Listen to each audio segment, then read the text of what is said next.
अंदर से इतनी ज़्यादा खाई है कि उसकी भरपाई होगी नहीं।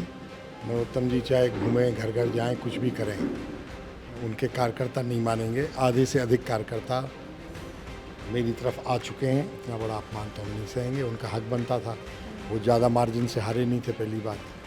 दूसरी चीज़, उनने मेहनत की जिसके कारण आज ये सीट रिक्त हुई। उनने पैसा खर्च किया, उनने एनर्जी खर्च की, उनने टाइम खर्च किया। इलेक्शन का जो सिनेरियो, उसमें नरोत्तम तो प्रत्याशी है नहीं, अब तो आशुतोष तिवारी जी प्रत्याशी हैं। इसलिए उनके खिलाफ हम क्यों बोलें?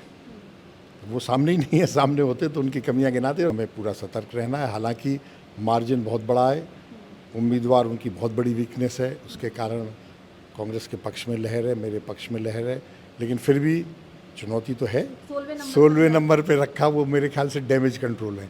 उनने तो बिल्कुल निकाल ही दिया उनको स्टार प्रचारक ने। जब टिकट ही काट दिया उनको, विधायक विधानसभा चुनाव लड़ने लायक ही नहीं समझा, तो वो तो उनके दिल में तो स्टार प्रचारक रहे नहीं। एमपी तक की मौजूदगी इस वक्त दतिया में है। दतिया में विधानसभा के उपचुनाव होने हैं और इसको लेकर पूरे प्रदेश की राजनीति जो है वो गरमाई हुई है।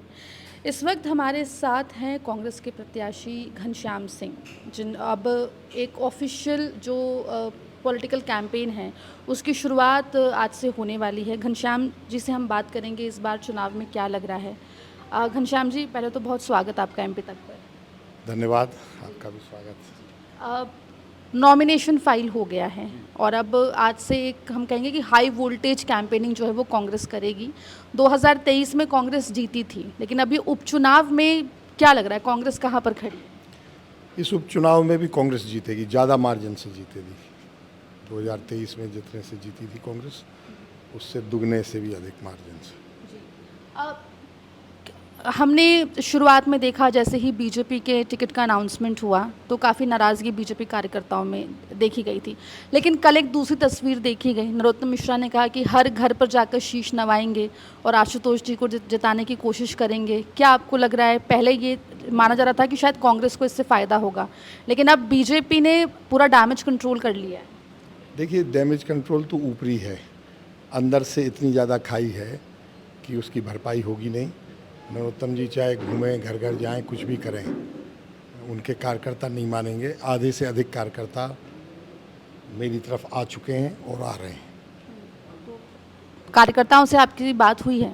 जी बिल्कुल, लगातार चल रही है। क्या बोल रहे हैं जो बीजेपी कार्यकर्ता? वो कह रहे हैं कि हमारे नेता का इतना बड़ा अपमान किया गया है। हम लोग तो उनसे भावनात्मक रूप से जुड़े हुए थे। कोई कह रहा है कि हमारे बड़े भाई थे, कोई जो भी कुछ कह रहा था, मेरे पिता समान थे, और इतना बड़ा अपमान तो हम नहीं सहेंगे। उनका हक बनता था। वो ज़्यादा मार्जिन से हारे नहीं थे, पहली बात। दूसरी चीज़, उनने मेहनत की जिसके कारण आज ये सीट रिक्त हुई। उनने पैसा खर्च किया, उनने एनर्जी खर्च की, उनने टाइम खर्च किया, और ये अपॉर्चुनिटी पैदा की बीजेपी के लिए कि दोबारा एक चांस मिले। और मेहनत पूरी उनकी, पुरस्कार किसी और को दे दिया जो यहाँ कहीं जुड़ा ही नहीं है, न जनता से, न क्षेत्र से कभी आया गया नहीं, नया नाम है। इसलिए बहुत ज़्यादा नाराज़गी है। एक ये बहस भी चल रही है क्योंकि आप दतिया से पहले भी विधायक रह चुके हैं, सेवड़ा से विधायक रह चुके हैं, आपके पिता सांसद भी रह चुके हैं, अनुभव है आपका, और आशुतोष तिवारी जो हैं वो पहली बार चुनावी मैदान में हैं, तो इस समीकरण को कैसे देख रहे हैं?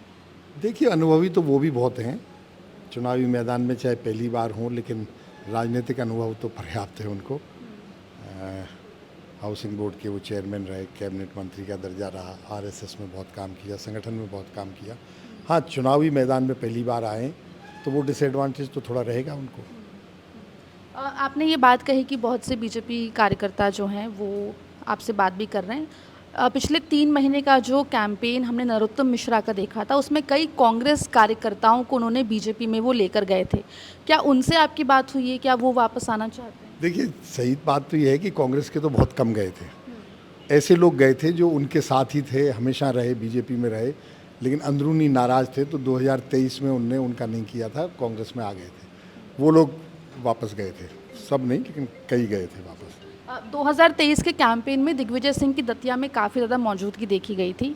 दिग्विजय जी का कल एक बयान सामने आया नरोत्तम मिश्रा को लेकर, उन्होंने कुछ कहा जिसको लेकर काफ़ी राजनीतिक बयानबाजी हुई है। क्या आपको लग रहा है ऐसे बयान से नुकसान हो सकता है? नहीं, नुकसान तो क्या होगा, उन्होंने कांग्रेस के हित की बात करी, लेकिन हाँ, तात्कालिक इलेक्शन का जो सिनेरियो, उसमें नरोत्तम तो प्रत्याशी है नहीं, अब तो आशुतोष तिवारी जी प्रत्याशी हैं। इसलिए उनके खिलाफ हम क्यों बोलें।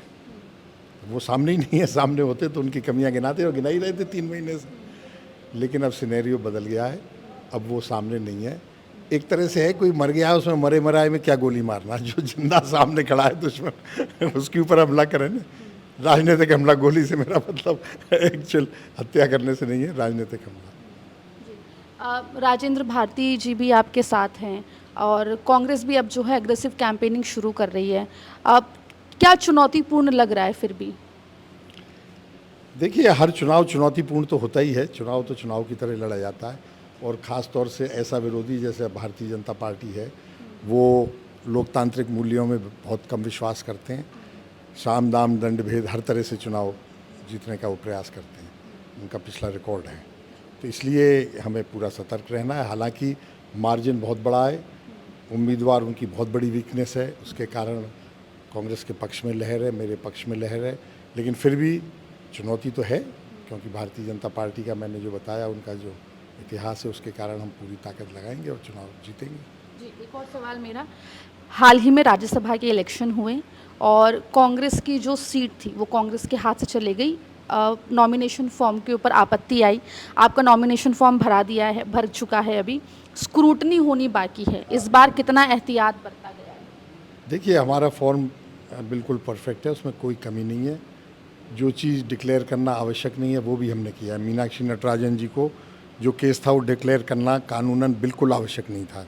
कानूनी स्थिति बहुत स्पष्ट है। लेकिन उस तरह के केस जो मेरे खिलाफ रजिस्टर्ड हैं, पुलिस में FIR है, लेकिन कोई कार्रवाई नहीं हुई है पिछले 4-5 साल से। कोर्ट में चालान भी प्रस्तुत नहीं है, लेकिन उनका भी उल्लेख मैंने कर दिया है। तो कोई कसर नहीं छोड़ी है, फॉर्म में कोई कमी नहीं। अच्छा, बीजेपी ने अपने स्टार प्रचारकों की लिस्ट जो है वो जारी की कल देर शाम को। नरोत्तम जी का नाम 16वें नंबर पर है। और इस पे एक और एडिशनल सवाल ये कि दतिया उपचुनाव, क्योंकि कांग्रेस के पास था पहले ये वाली सीट, अब एक और बार जीतने की चुनौती है, तो क्या दिल्ली से भी नेता जो है वो यहाँ पर कैंपेनिंग के लिए आ सकते हैं? आएंगे, बिल्कुल आएंगे। प्रदेश के तो सारे लोग आए थे, सारे टॉप लोग फॉर्म भरवाने कल आए थे। दिग्विजय सिंह जी आए, हमारे प्रभारी हरीश चौधरी जी, सह प्रभारी संजना जाटव जी, रणविजय सिंह जी, फिर प्रदेश अध्यक्ष जीतू पटवारी, प्रतिपक्ष के नेता उमंग सिंगार, और बहुत से पूर्व मंत्री विधायक सब आए थे। और जब चुनाव चलेगा तो दिल्ली से भी आएंगे। और बीजेपी के स्टार प्रचारक की लिस्ट पर क्या बोलेंगे? देखिए, 16वें नंबर पे रखा, वो मेरे ख्याल से डैमेज कंट्रोल है। उनने तो बिल्कुल निकाल ही दिया उनको स्टार प्रचारक ने। जब टिकट ही काट दिया उनको, विधायक के विधानसभा चुनाव लड़ने लायक ही नहीं समझा, तो वो तो उनके दिल में तो स्टार प्रचारक रहे नहीं। केवल डैमेज कंट्रोल के लिए उनको थोड़ा मनाने के लिए 16वें नंबर पर रख दिया, गनीमत है। कल की जो भावुक अपील थी, ये नरोत्तम मिश्रा की मंच से रो दिए वो और ढाढ़स बंधाते हुए सीएम दिखाई दिए, क्या ये बीजेपी को एज दे सकता है? ये इससे और नुकसान होगा। उनके जो समर्थक हैं वो और बौखला रहे हैं। उनके कुछ समर्थकों ने पोस्ट डाली है, पता नहीं आपने देखी नहीं, कट्टर समर्थकों ने, सीनियर लोगों ने। अतुल भूरे चौधरी जिला महामंत्री हैं, वर्तमान में है ना जिला महामंत्री, बहुत सीनियर पोस्ट है बीजेपी में। हमारे यहाँ तो बहुत सारे महामंत्री होते हैं, उनके यहाँ ज़्यादा नहीं होते। उसने पोस्ट डाली है कि दादा के रोते हुए देखकर मुझे लगा कि मुझे मर जाना चाहिए था, मेरे पिता तुल्य हैं, और अब तो मतलब उनका मतलब था अब तो भाजपा को हराना ही है, जो शब्द जो भी थे। तो ऐसी ऐसी बातें, वो तो रोने से तो उनने जानबूझ के अपने कार्यकर्ताओं को संदेश दिया है कि भाजपा को हराओ। उनने मेरी आज ये स्थिति कर दी। अंतिम सवाल मेरा, क्योंकि अब पॉलिटिकल कैंपेन आपका जोर शोर से शुरू होने वाला है। पिछली बार सीट कांग्रेस के ही पास थी, 7,000 से ऊपर का मार्जिन था। इस बार क्या लग रहा है? इस बार 25,000 से ज़्यादा का मार्जिन होगा और कांग्रेस जीतेगी। एक तरफा चुनाव। तो घनश्याम सिंह जी हमारे साथ थे और 25,000 वोटों से जीत का जो दावा है उन्होंने किया है यहाँ पर। और नरोत्तम मिश्रा को लेकर यही कहा कि उनका जो कल रूप देखा गया, भावुक रूप देखा गया मंच पर, वो कहीं ना कहीं बीजेपी को नुकसान पहुँचा सकता है। दतिया से MP तक के लिए आकांक्षा ठाकुर।